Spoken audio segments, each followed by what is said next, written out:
हरे Krishna everyone. आज हम श्रीमद् भागवतम के दूसरे स्कंध के 6वें अध्याय के 39वें श्लोक से कथा को शुरू करेंगे। तो अब तक की कथा में हमने इस अध्याय में भगवान के विराट रूप का वर्णन सुना और ब्रह्मा जी ने नारद मुनि के प्रश्नों का उत्तर दिया। नारद मुनि के प्रश्न थे कि भगवान इतने सारे ब्रह्मांडों की सृष्टि कैसे करते हैं, कैसे उनका पालन करते हैं, कैसे संहार करते हैं, इस सृष्टि का आधार क्या है, ब्रह्मा जी किसके अधीन कार्य करते हैं, वो आत्मनिर्भर हैं, स्वयं सारे कार्य करते हैं, या उनसे ऊपर भी कोई है, वो सर्वशक्तिमान है ब्रह्मा जी, उनके ऊपर भी कोई है। तो ब्रह्मा जी ने उनके सारे प्रश्नों का उत्तर दे दिया नारद मुनि के। उन्होंने बताया कि सृष्टि की रचना तो पहले ही भगवान कर देते हैं। सृष्टि की रचना के लिए जिन तत्वों की जरूरत है वो भगवान विष्णु प्रदान करते हैं। वो तो सेकंड क्रिएटर है, जो पहले से सृजित है उसी की रचना करते हैं, मतलब he is the second creator. Vishnu भगवान क्या करते हैं, उनको इंग्रेडिएंट्स देते हैं सृष्टि बनाने के लिए जो चाहिए होते हैं तत्व।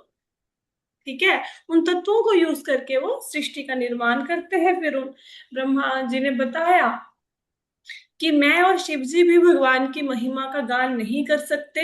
भगवान की महिमा अपार है, अनंत है।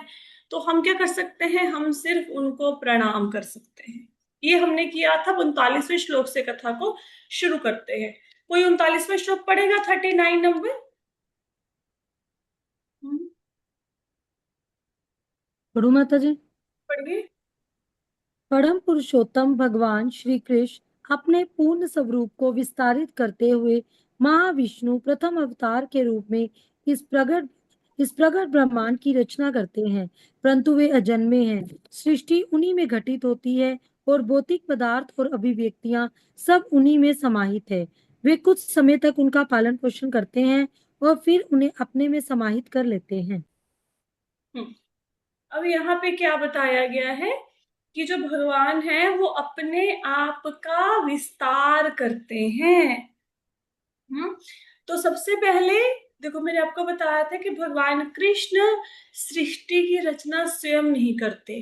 भगवान पुरुषावतारों के माध्यम से सृष्टि का सृजन करते हैं। अब पुरुषावतार कौन है? गर्भोदक्षय विष्णु, कारणोदक्षय विष्णु, क्षीरोदक्षय विष्णु, ये भगवान के पुरुषावतार है। तो भगवान ने अपने आप का, अच्छा, इसकी भी बहुत डिटेल्ड स्टोरी है। जब हमने भगवान कृष्ण का एक्सपेंशन पढ़ा था तो हमने देखा था कि भगवान से सबसे पहले बलराम जी का एक्सपेंशन हुआ।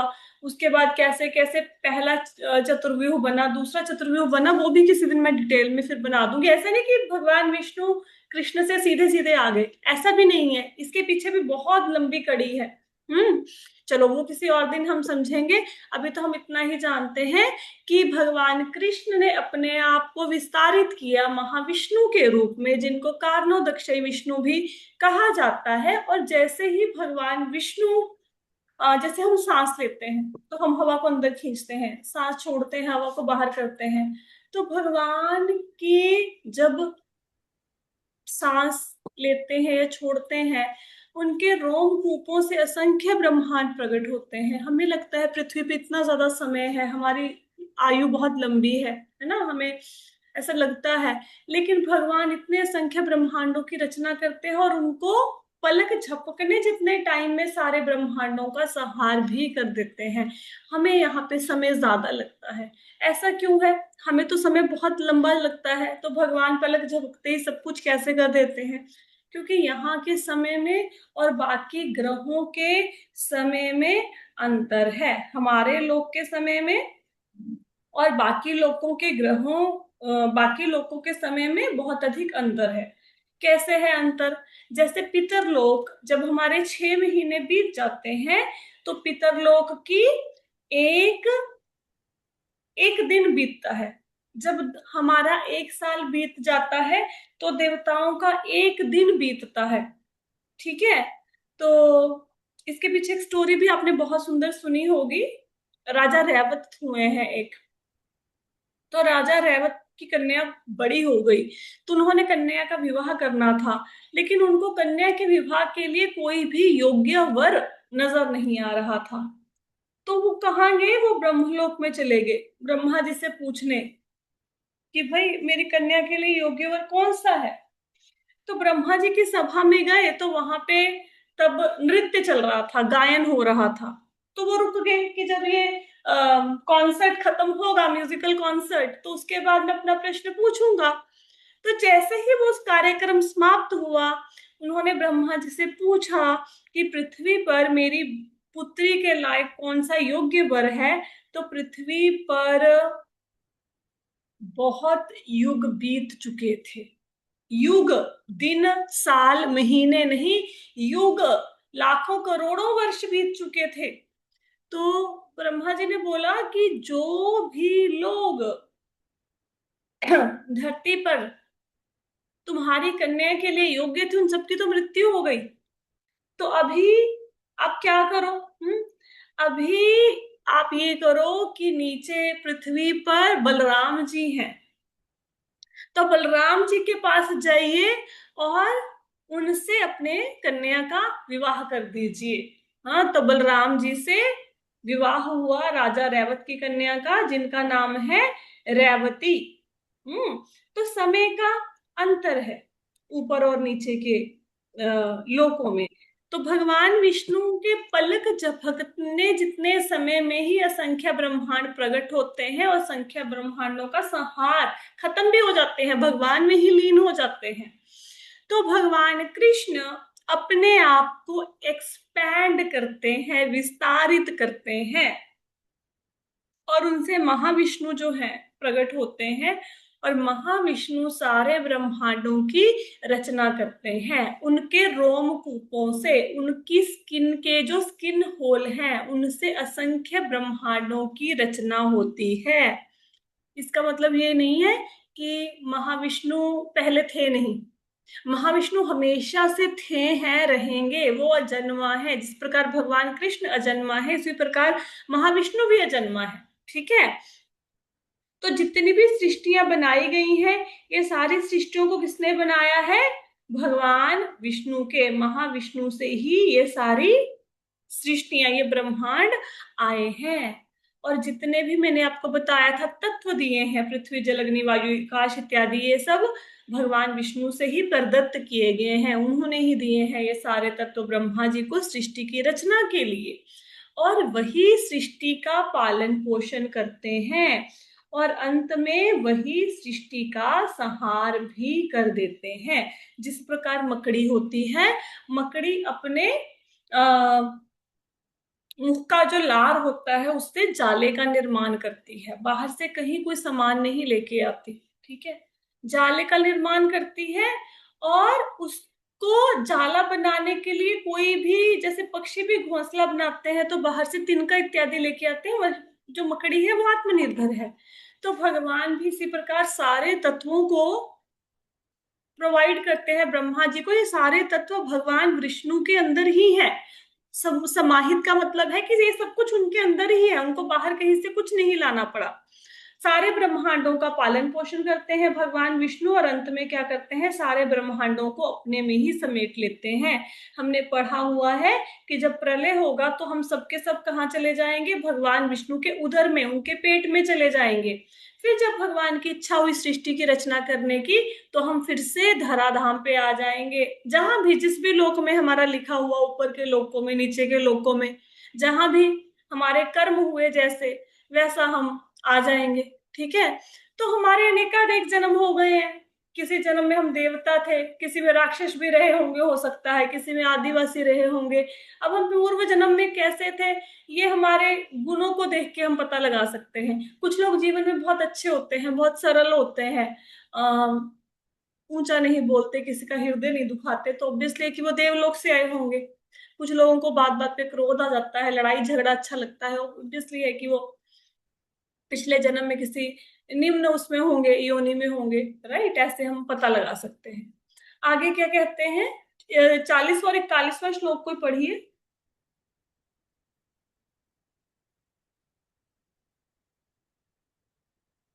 जी माता जी। भगवान का व्यक्तित्व शुद्ध है, वे भौतिक दोषों से पूरी तरह मुक्त हैं। ये परम सत्य और पूर्ण पूर्ण सत्य और पूर्ण ज्ञान से साक्षात स्वरूप हैं। वे सर्वव्यापी हैं, उनका ना कोई आदि है, ना कोई अंत, और उनका कोई स्थानी नहीं है। हे नारद, हे महान ऋषि, महान विचारक उन्हें तभी जान सकते हैं जब वे सभी भौतिक इच्छाओं से पूर्णतः मुक्त हों और इंद्रियों की शांत अवस्था में हों। अन्यथा निराधार तर्कों से सब कुछ विकृत हो जाता है और भगवान हमारी दृष्टि से ओझल हो जाते हैं। यहाँ पे क्या बताया है, भगवान का व्यक्तित्व शुद्ध है और भौतिक दोषों से पूरी तरह से मुक्त है। इसका मतलब ये है कि जैसे हमारा शरीर भौतिक है, भौतिक का मतलब है हमारा शरीर 5 तत्वों से बना है, पृथ्वी जल अग्नि वायु आकाश से, राइट। तो इन सब चीजों से हमारा शरीर बना है। तो भगवान का शरीर ऐसा भौतिक नहीं है, वो इन तत्वों से नहीं बना है। और भगवान ये सतो रजो तमो गुण जो हमारे अंदर है, भगवान इन तीनों गुणों से, इन तीनों भौतिक गुणों से पूरी तरह से मुक्त है। भगवान के ऊपर किसी भी गुण का कोई भी प्रभाव नहीं पड़ता। हम्म और क्या है कि भगवान अनादि है। ये नहीं है कि आज भगवान है कल नहीं रहेंगे, या पहले भगवान नहीं थे। कोई भी ऐसा समय था नहीं कि जब भगवान नहीं थे, कोई भी ऐसा समय नहीं होगा जब भगवान नहीं होंगे। और हम लोग भी शुरू से हैं, हम भी अनादिकाल से हैं। ऐसा नहीं है कि भगवान थे और हम नहीं थे, क्योंकि जीवात्माएं भी अनादिकाल से हैं, हम लोग भी अनादिकाल से हैं। ऐसे ही रहेंगे, हमारी कोई मृत्यु नहीं होने वाली, क्योंकि हम शरीर नहीं, हम आत्मा है और आत्मा की मृत्यु नहीं होती।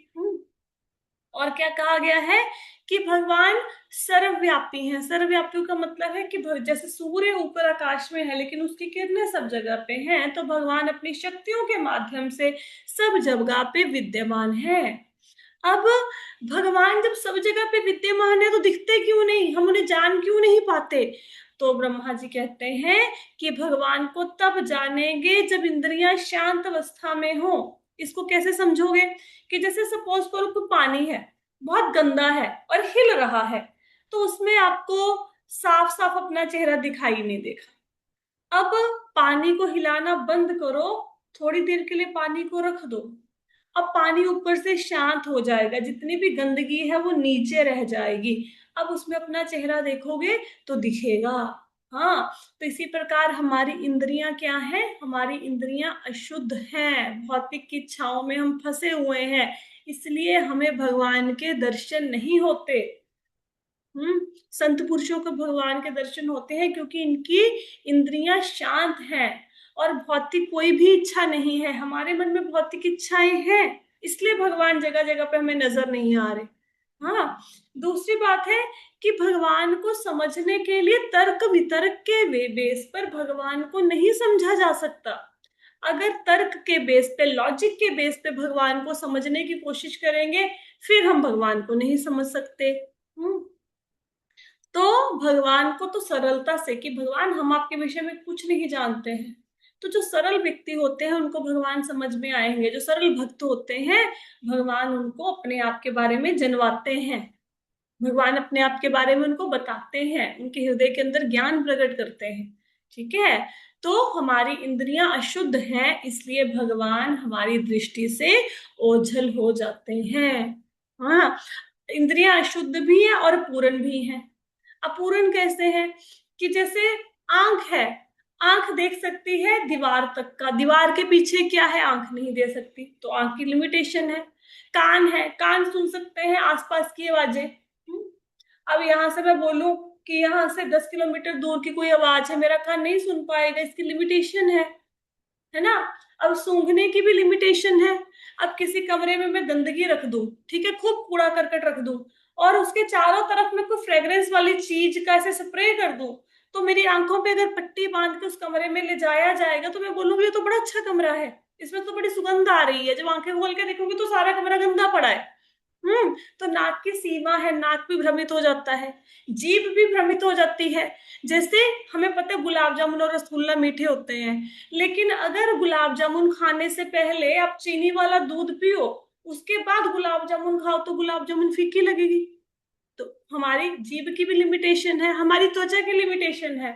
हम अपनी आंखों के सामने गरम गरम चाय फ्लास्क में डालते हैं, राइट? तो फ्लास्क को बाहर से टच करते हैं, वो ठंडी नजर आती है, लेकिन अंदर क्या है? गरम चाय। तो हमारी इंद्रियों ने हमें धोखा दे दिया ना, राइट? तो हमारी इंद्रियां अपूर्ण है, मुक्त नहीं है, अशुद्ध है, इसलिए हमें भगवान के दर्शन नहीं हो रहे, राइट? अगला श्लोक पढ़िए।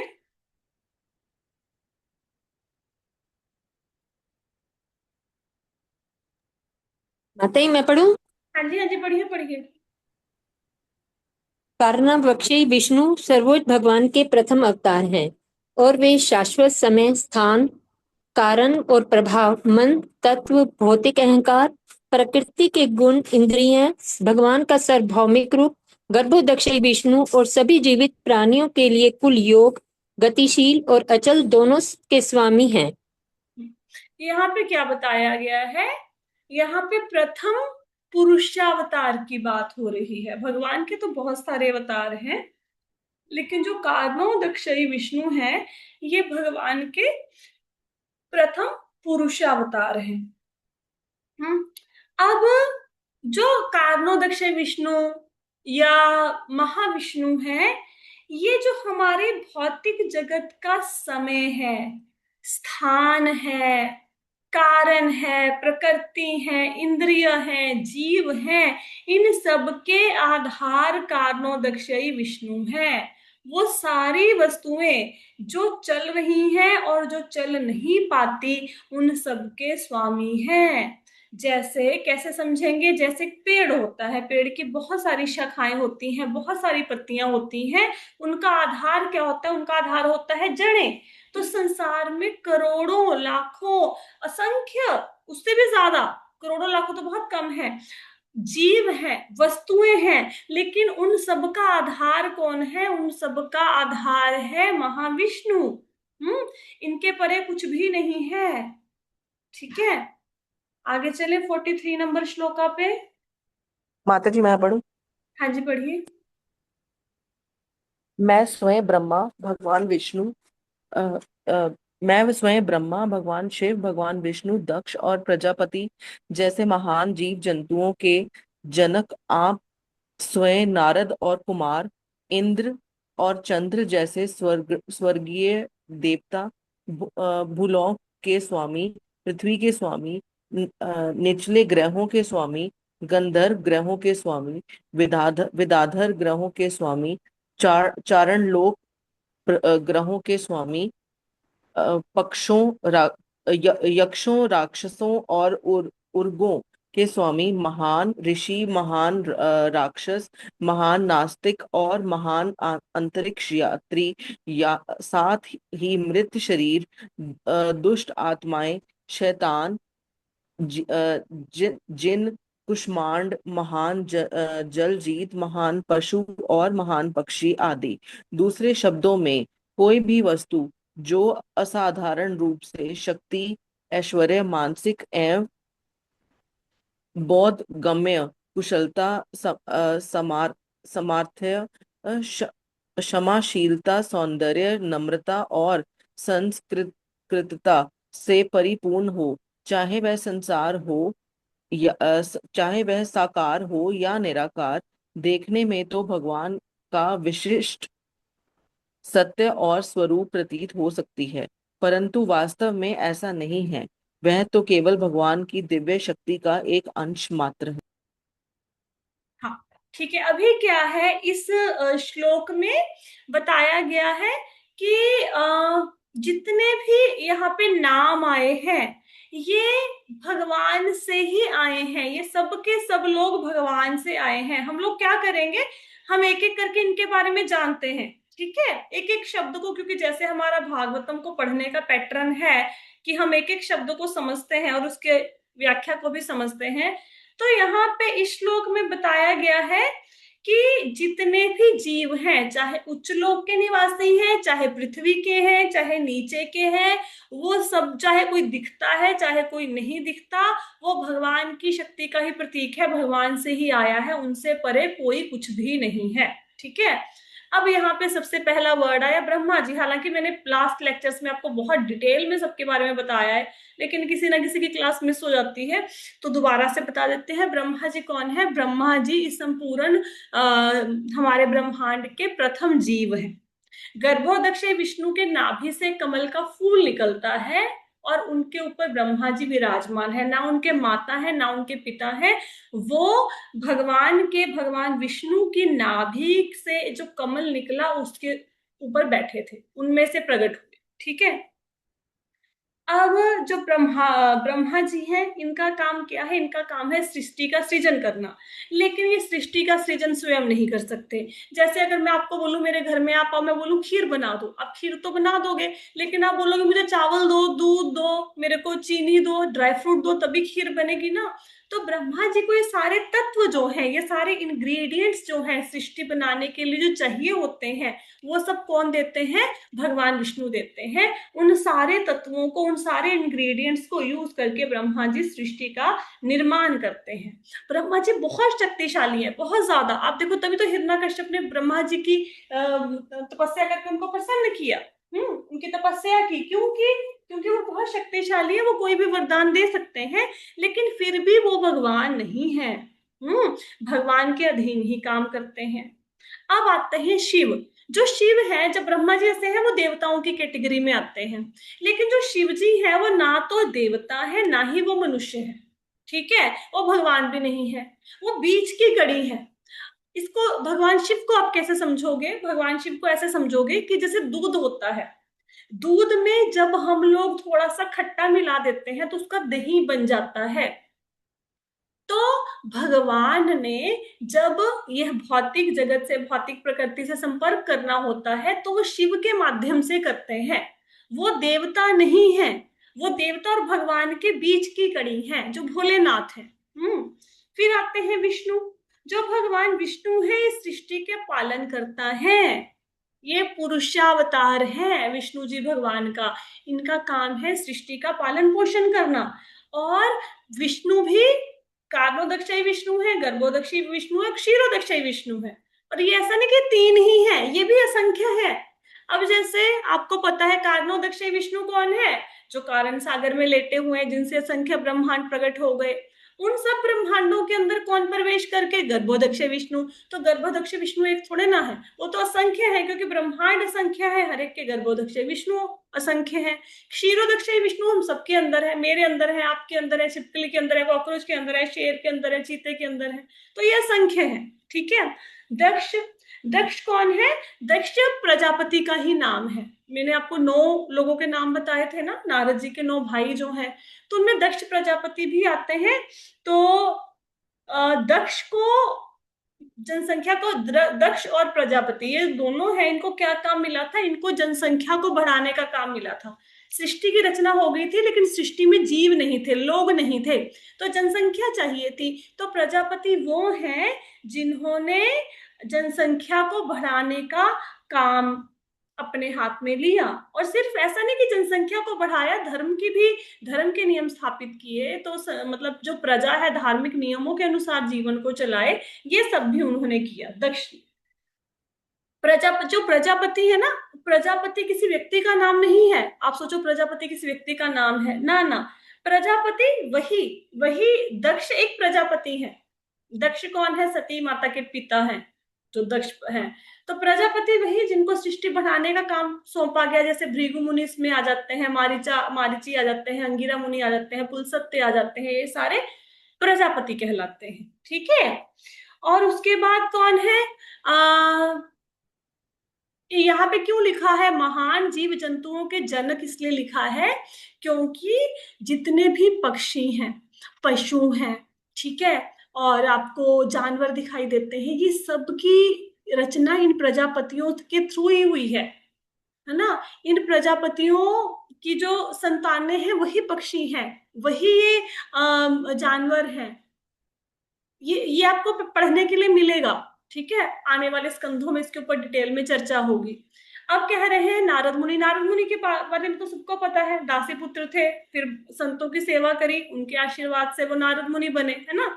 तो कुमार में कौन आता है? चारों कुमार। सनक, सनंदन, सनातन, सनत कुमार, ये ब्रह्मा जी के मानस पुत्र हैं।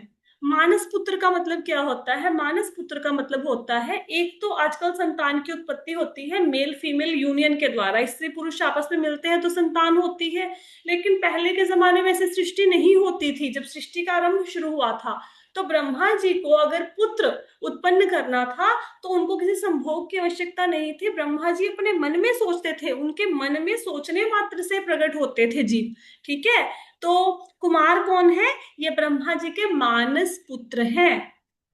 ठीक है, मन से प्रकट हुए। तो इनका कैसे दिखते हैं? ये छोटे छोटे बालक हैं, 5 वर्ष के बालक हैं सबसे वृद्ध। मतलब ब्रह्मा जी के बाद सबसे पहले कौन आए दुनिया में?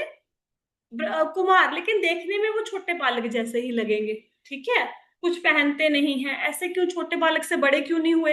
क्योंकि उनको पता था कि जो बालक होता है 5 वर्ष तक का, उसमें कोई भोगों को भोगने की लालसा नहीं होती, उसके अंदर काम वासनाएं नहीं होती।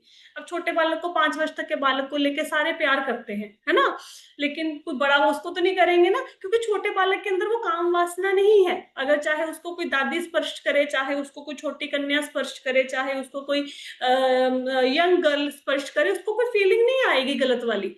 तो उन्होंने अपनी योग शक्ति के माध्यम से अपने आयु को 5 साल से ज्यादा बढ़ने नहीं दिया, तो 5 वर्ष के बालक ही दिखते हैं। इंद्र कौन है? इंद्र देवताओं के राजा है।